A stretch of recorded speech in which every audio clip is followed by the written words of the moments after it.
համակարգին։ Շնորհակալություն։ Ալխաս Ղազարյան։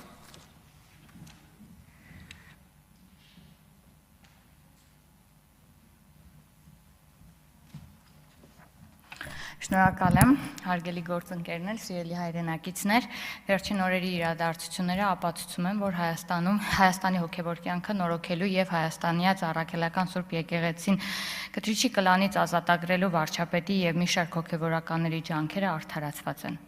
Հայաստանում այս օրերին տեղի է ունենում հոգևոր զարթոնք, տարբեր մարզերում եւ բնակավայրերում վարչապետի մասնակցությամբ Սուրբ եւ անմահ պատարագին մեծ խանդավառությամբ են մասնակցում նաեւ քաղաքացիները եւ կարելի է ասել օր-օրի պատարագին մասնակցող մեր քաղաքացիների թիվը այս առումով ավելանում է։ Եկեղեցին իրենց անձնական կրքերի, բիզնես պրոյեկտների, պետության դեմ խարդավանքների էպիկենտրոն դարձրած կրոնական խունտայի ու մեծ առումով կտրիչ ներսիսյանական անաստվածության ու հակաքրիստոնեական դարաշրջանի ավարտն անխուսափելի է։ Երեք բարձրաստիճան հոգևորականի կոչումը գետնով տված մեկը, ով դեռ 30-ի ասուլիս տալու խոսում է մեր իշխանության լեգիտիմության մասին, ու սա այն բանի ֆոնին, երբ ընդամենը 3 օր առաջ Մայրաթոռում տեղի ունեցած երկու կարևոր իրադարձություն ցույց տվեցին կտրիչի լեգիտիմության զրոյական մակարդակը։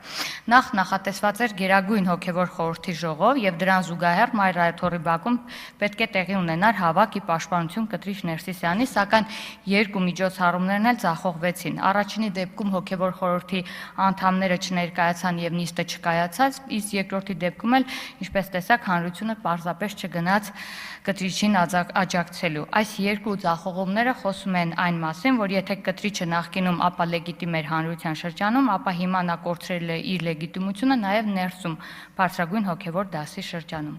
Ավելին, Հայաստանի Հանրապետության քաղաքացիների քվեն ստացած իշխանությունների լեգիտիմությունից խոսող անձին պետք է ասեմ, որ 10 հոգևորականների հայտնի հայտարարության մեջ կասկածի տակ է դրվում նաև կտրիչ Ներսիսյանի ընտրության լեգիտիմությունն ու օրինականությունը։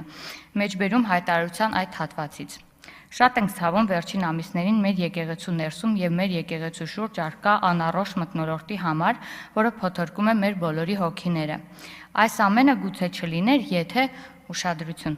արդար առանց ահաբեկումների լիներ 1999 թվականի կաթողիկոսական ընտրությունները, մեջբերման ավարտ։ Սա ուղիղ մեղադրանք է այն մասին,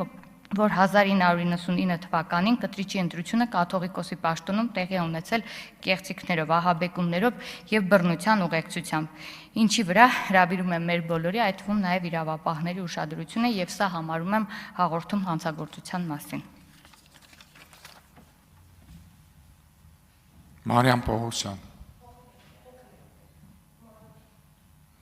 Նարինա Ղազարյան։